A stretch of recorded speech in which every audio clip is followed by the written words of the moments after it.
दिल्ली की शिक्षा व्यवस्था सिर्फ शिक्षा ही नहीं, एक राजनीतिक हथियार भी है, क्योंकि इसी के सहारे आम आदमी पार्टी दूसरे राज्यों को फतेह करना चाहती। ये बात नागवार है राजनीतिक प्रतिद्वंदियों को।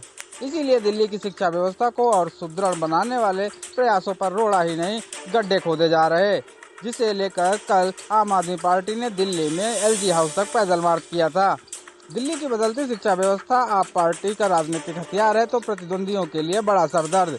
केंद्र की भाजपा सरकार के लिए इस सरदर्द की दवा है उपराज्यपाल, जिसे केंद्र की आंख और कान कहा जाता।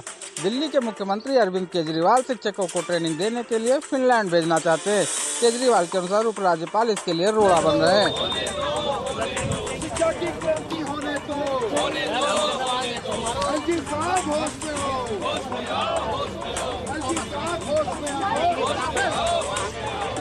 कई लोग ऐसे हैं जिनको भगवान ने साधन दिए हैं, वो अपने बच्चों को विदेशों में पढ़ाई करने भेजते हैं।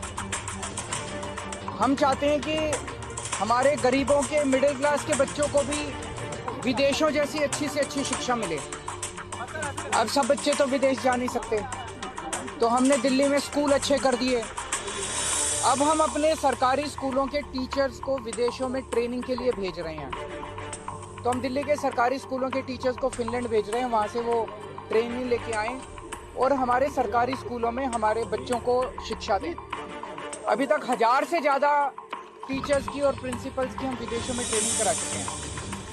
अब लगभग 30 के करीब ऐसे टीचर्स या प्रिंसिपल्स को फिनलैंड भेजना था हमें। एलजी साहब ने ऑर्डर कर दिया कि ये फिनलैंड नहीं जाएंगे और देखो अगर इनको इंडिया में ही कहीं ट्रेनिंग करा दो। ये तो ठीक नहीं है, ये तो बिल्कुल गलत है। एलजी साहब को क्या प्रॉब्लम है?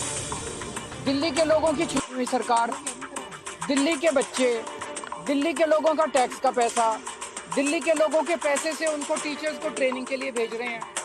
एलजी साहब क्यों रोक रहे हैं? एलजी साहब रोकने वाले कौन होते हैं? एलजी साहब क्यों रोक रहे हैं टीचर्स की ट्रेनिंग को? मैं सुप्रीम कोर्ट का ऑर्डर लेके आया हूँ, ये सुप्रीम कोर्ट का ऑर्डर है। ये देखो, सारे जने कैमरे पे दिखा दो, ये सुप्रीम कोर्ट का ऑर्डर है। इस ऑर्डर में लिखा है, सुप्रीम कोर्ट ने 4 जुलाई 2018 को बोला था, lieutenant governor of Delhi has not been interested with any independent decision making power. ये देखो, इसमें क्या है, ये सुप्रीम कोर्ट ने कहा है लेफ्टिनेंट गवर्नर को कोई भी स्वतंत्र निर्णय लेने का अधिकार नहीं है। ये 2 बार लिखा, उनको पता था एलजी एक बार में नहीं मानेंगे। एक तो उन्होंने 284 नंबर पैराग्राफ में लिखा और एक उन्होंने 475 नंबर पैराग्राफ में फिर लिखा। सुप्रीम कोर्ट कह रहा है कि लेफ्टिनेंट गवर्नर स्वतंत्र रूप से कोई निर्णय नहीं ले सकते। फिर लेफ्टिनेंट गवर्नर साहब फिनलैंड की शिक्षकों की ट्रेनिंग को रोकने वाले कौन होते हैं? वो क्यों रोक रहे हैं? वो कहते हैं मैं सुप्रीम कोर्ट को नहीं मानता। अगर कोई लेफ्टिनेंट गवर्नर या गवर्नर इस देश का ये कहेगा मैं सुप्रीम कोर्ट को नहीं मानता, तो फिर तो इस देश के अंदर ना जनतंत्र बचेगा, ना संविधान बचेगा, कुछ नहीं बचेगा।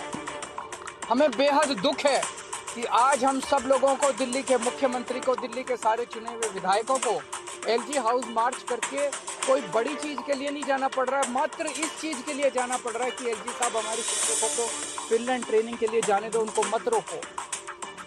अगर दिल्ली का चुनाव हुआ, दिल्ली के 2 करोड़ लोगों ने वोट डाल के अपने मुख्यमंत्री को चुना, 70 में से 62 सीट दी, वो मुख्यमंत्री अगर अपने शिक्षकों को फिनलैंड ट्रेनिंग नहीं भेज सकता, तो फिर क्या फायदा है ऐसे चुनाव का और क्या फायदा है जनता का? शिक्षा व्यवस्था राजनीतिक खूंटा कला पर बलि न चढ़ जाए।